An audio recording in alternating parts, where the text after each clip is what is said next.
देख रहे हैं गोरखधंधा अब्रार कुरैशी के साथ।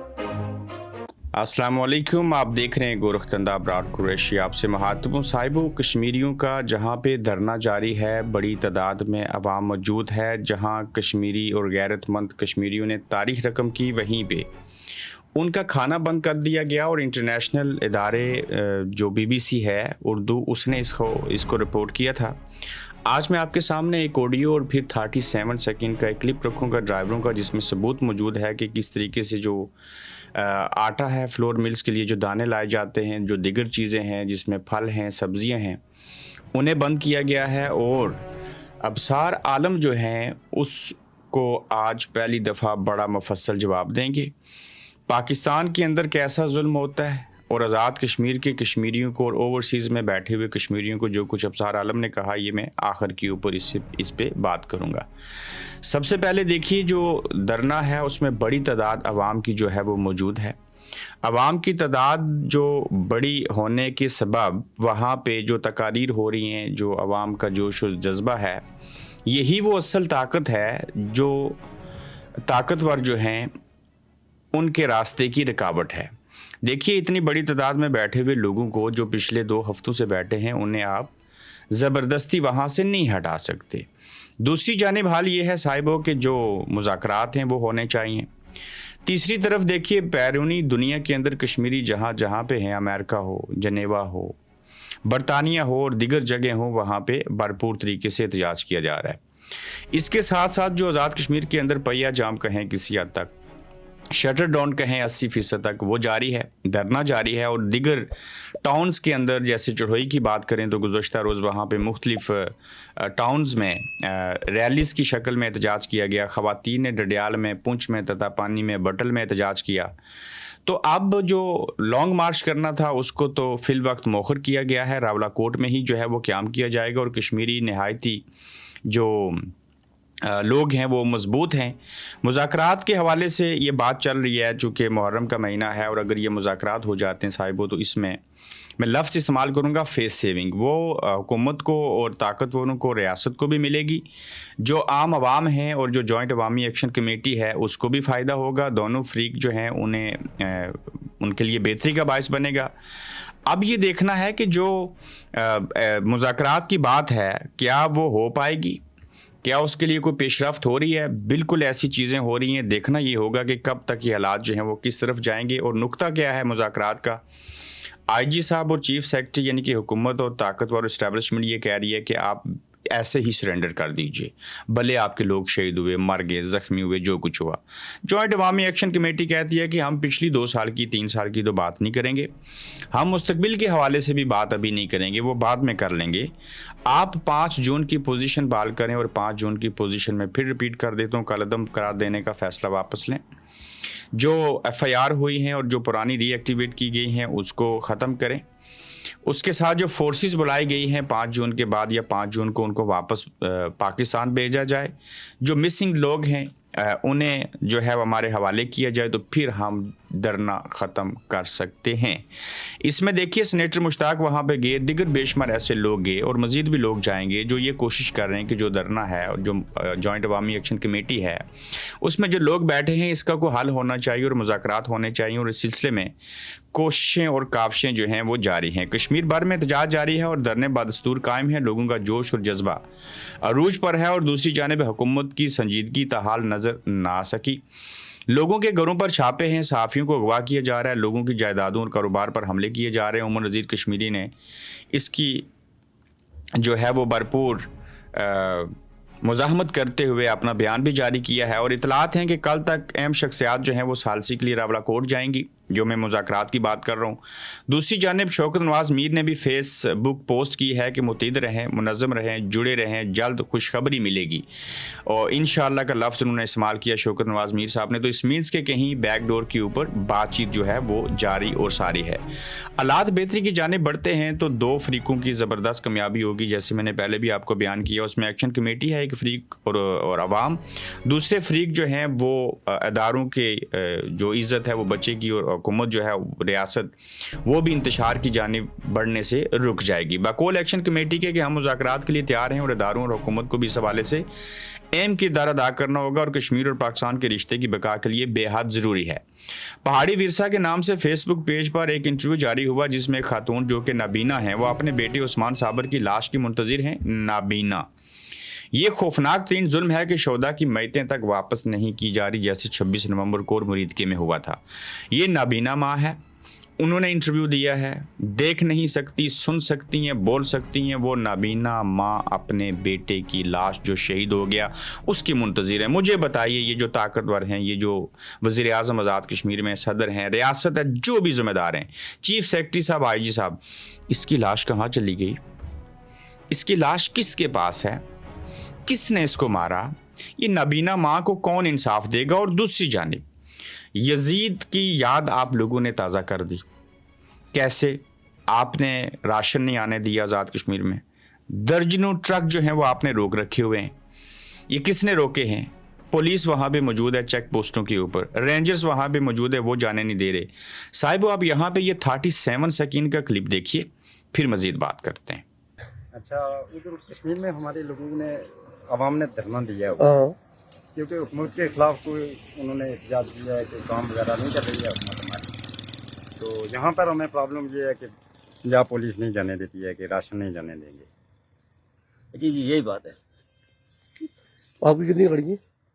हमारी तो ये सब कश्मीर की गाड़ियाँ हैं, ये हमारी हैं, हमारी ही गाड़ियाँ हैं, क्योंकि ड्राइवर लोग हम भाई लोग हैं सब, तो सारी गाड़ियाँ हमारी हैं। ये क्योंकि ये सीमेंट की गाड़ी रोकने का तो कोई जी, तो आपने ये क्लिप सुन लिया, दो ड्राइवर हजरात जो हैं वो क्या कह रहे हैं। BBC उर्दू ने रिपोर्ट किया पहले, उसके बाद PTV जो है वो हुकूमत का चैनल है, वो कहता है जी कि BBC गलत रिपोर्ट कर रहा है। फिर एक ड्राइवर को डराया गया, धमकाया गया, उसने फिर BBC को इंटरव्यू दिया, नहीं ऐसे नहीं वैसे था। आप लोगों ने लोगों को पकड़ा, घर के अंदर दाखिल हुए, उनसे ज़बरदस्ती वीडियो बयान बनवा लिए। लेकिन इस वक्त जो खुराक का मामला है और जो चीज़ें आपने इस वक्त की हैं आज़ाद कश्मीर के अंदर, जो आप खाना पीना नहीं जाने दे रहे और आपकी कोशिश है कि लोग जो हैं वो भूखे और नंगे हो जाएं, उन्हें तंग किया जाए, जिसके बाद जो लोग हैं वो धरना जो है वो छोड़ देंगे। तो इस तरीके से तो बातें जो हैं वो आगे नहीं बढ़ सकेंगी। मैं आपको बहुत लंबा मैसेज है, 1 मिनट और 50 सेकंड का, इसमें से मैं सिर्फ साहिब आपको 48 सेकंड का जो ऑडियो मैसेज है जो मिल्स को चलाते हैं, मैं इनका नाम सिगा राज में रखते हुए आपके सामने प्ले करता हूं, तो इसको भी सुनिए। जी भाई अस्सलाम वालेकुम, खैरियत से हैं? ठीक है, ऐसे ठीक है, आपकी बहुत शुक्रिया, बड़ी मेहरबानी जी। बिल्कुल ऐसे ही है जी, हमारी 20 के 20 ट्रक हमारे हैं, हमारे ज़ाती अपने। तो हम गंदम गवर्नमेंट ऑफ आज़ाद कश्मीर की इस्लामाबाद के बेस गोदाम से गंदम उठाकर लेके जाते हैं कोहाला, गिलानी फ्लोर मिल कोहाला में, और वो भी हमारे पास ही है, तो और नीलम फ्लोर भी मुजफ्फराबाद में।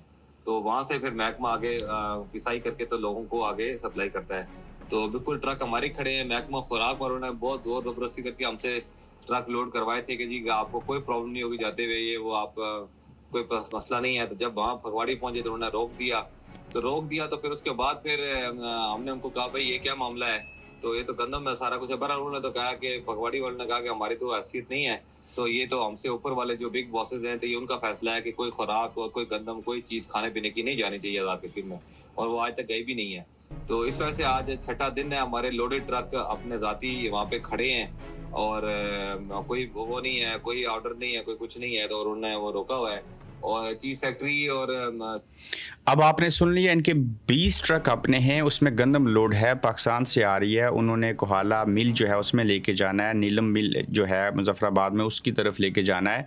लेकिन कहते हैं जी जो पुलिस है मजबूर हैं, हम लाचार हैं, हम ऐसा नहीं करना चाहते, हम कश्मीरी हैं, आप भी कश्मीरी हैं, कश्मीरियों के लिए खाना लेके जा रहे हैं, वही इसको खाएंगे, आप कारोबार करेंगे। लेकिन बॉसिस जो हैं ऊपर बैठे हुए ताकतवर, वो ये नहीं चाहते, हमारे ऊपर उनका हुक्म है और उनकी तरफ से लटकती तलवार है।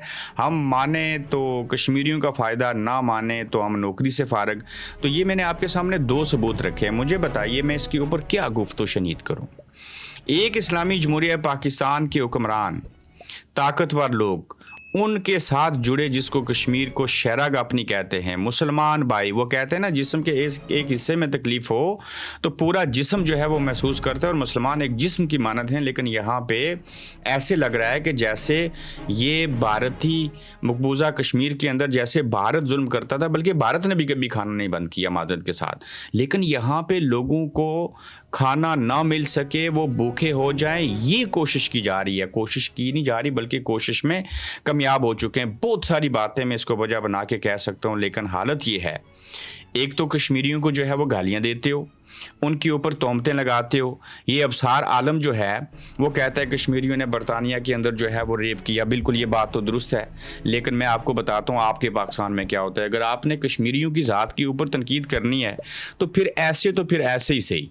तो अबसार आलम साहब आप सुनिए, और मैं यहाँ पे मुतनब्बे करूँगा, जो बच्चे हैं, जो ख़वातीन हैं, जो एहसास दिल वाले लोग हैं, वो इस वीडियो को यहाँ से आगे मत देखिए। अबसार आलम साहब, आप कश्मीरी कहते हैं कि नहायत ही गंदे लोग हैं, और जो बरतानिया में हैं वहाँ स्कॉटलैंड में गोरे ने 7 वार करके खंजर से मारा कि ये हमारा माहौल ख़राब कर रहे हैं। ये बिल्कुल माहौल ख़राब नहीं कर रहे। आप भी यकीनन अमेरिका में टैक्सी किया करते थे, और हर मुल्क के अंदर थोड़ा सा तासब होता है। कुछ अंग्रेज़ लोग ऐसे होंगे जो हैं भी, जिन्होंने माहौल को ख़राबी की वजह बना के ऐसी तनकीद की। ये कहते हैं कि ये काम नहीं करते और हराम खाते हैं। ठीक है, किसी ने भाभी से शादी की है, किसी ने बहन से पेपर मैरिज की है, चाइल्ड रेप में भी शामिल हैं।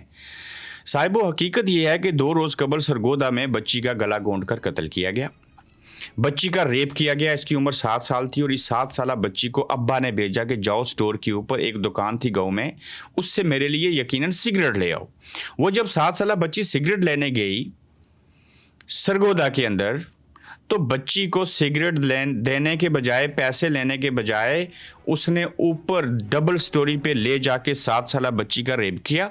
उसकी ज़ुबान काट दी उसके बाद, इसलिए कि ये बता ना सके कि इसके साथ रेप किसने किया है। अबसार आलम साहब सुनिए, जब उसके अब्बा वहाँ पे पहुँचे तो उन्होंने नीचे एक और बंदे से पूछा, तो उसने कहा जी दूसरा बंदा ऊपर है। जब ऊपर गया तो वो शख्स, मैं पूरी हरकत बयान नहीं कर सकता, रेप करने के बाद बच्ची की कटी हुई ज़ुबान को कपड़े के अंदर लपेटने की कोशिश कर रहा था, जहाँ पे रंगे हाथों वालिद ने पकड़ा, और वो बच्ची आज तक नहीं बोल सकती। वो 7 साल की बच्ची जिसकी ज़ुबान काट दी गई, मुझे बताइए उसका कौन वली वारस ठहरेगा, कौन उसको इंसाफ दिलाएगा? उसका क्या कसूर था कि वो अकेली गई? ये भेड़िए किस्म के लोग हैं। ये होता है इस्लामी जमहूरिया पाकिस्तान के अंदर रेप। आप कश्मीरियों के ऊपर इल्ज़ाम लगाते हो, ये है असल हकीकत जो आपने की। मैं अभी आगे और भी आपको चीज़ें बताता हूँ, यकीनन आपको शर्म और हया आएगी। उसके बाद आप किसी को प्रोवोक नहीं करोगे कि वो ये मवाजना करना शुरू कर दे कि कौन थोड़ा अच्छा है और कौन ज़्यादा बुरा है। पाकिस्तान के मुख्तलिफ शहरों में आए रोज़ ऐसी वारदातें होती हैं, और पाकिस्तान में रोज़ाना जिनसी ज़्यादती के औसतन 11 केसेस रिपोर्ट होते हैं। एक दिन में लोगों के साथ 11 लोगों के साथ जिनसी ज़्यादती होती है, और जिसके मुताबिक सालाना 4000 से 4500 मुकदमा दर्ज किए जाते हैं। अदाद व शुमार जाहिर करते हैं कि इनमें बच्चों के खिलाफ जिनसी जराइम की शरह भी तशवीशनाक हद तक बढ़ चुकी है। जबकि बरतानिया में कश्मीरियों की बात करें तो वो अच्छे और ज़बरदस्त ओहदों पर हैं, बरतानी पार्लिमान में मौजूद हैं और बेहतर प्लेटफॉर्म पर मौजूद हैं। मैं कश्मीरियों के बारे में बताऊँ ना, आपका पूरा दारुल हुकूमत ख़रीद सकते हैं। इतने अच्छे बिजनेसमैन हैं, बड़ी जगहों के ऊपर हैं, हाउस ऑफ लॉर्ड्स में हैं, हाउस ऑफ कॉमन्स में हैं, बड़े बिजनेसमैन हैं, सारी चीज़ें करते हैं। लेकिन मैं किसी भी तौर तफरीक पैदा नहीं करना चाह रहा, लेकिन अबसार आलम को ये बताना चाह रहा हूँ कि दूसरों के ऊपर तोहमत लगाने से पहले अपने गर्बियान में झांको। आपकी हुकूमत है, आप राइट मैन हो मियां नवाज शरीफ साहब के, पूछो ये 7 साल बच्ची की ज़ुबान क्यों काटी और रेप क्यों किया? ये जुल्म कहीं हो सकता है? आगे देखिए, खरीदारी के लिए रवानगी और मासूम मुंतहा दिन तकरीबन 11 बजे अपने घर के करीब वाक़या हनीफ करियाना स्टोर पर कुछ सामान लेने गई थी। लापता होना और तलाश। जब बच्ची काफ़ी देर तक वापस ना आई तो अहले खाना ने उसकी तलाशी शुरू की और करीबी दुकान की सीसीटीवी कैमरे चेक किए। सीसीटीवी फुटेज का सुराग जब मिला तो फुटेज में दिखाया गया कि बच्ची दुकान के अंदर दाखिल होती है, लेकिन वहां से बाहर नहीं निकलती हुई नजर आई।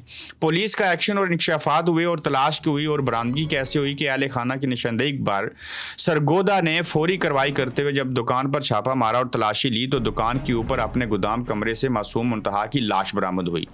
मुलजम अरसलान ने बच्ची को मुबैना तौर पर दुकान के ऊपर वाले कमरे में ले जाकर ज्यादती का निशाना बनाया, शवाहिद छुपाने की कोशिश की। बच्ची की चीखों पकार पर मुलजम ने पकड़े जाने के खौफ से उसका गला घोंटा और तेज धार चीज से वार करके उसे कत्ल कर दिया।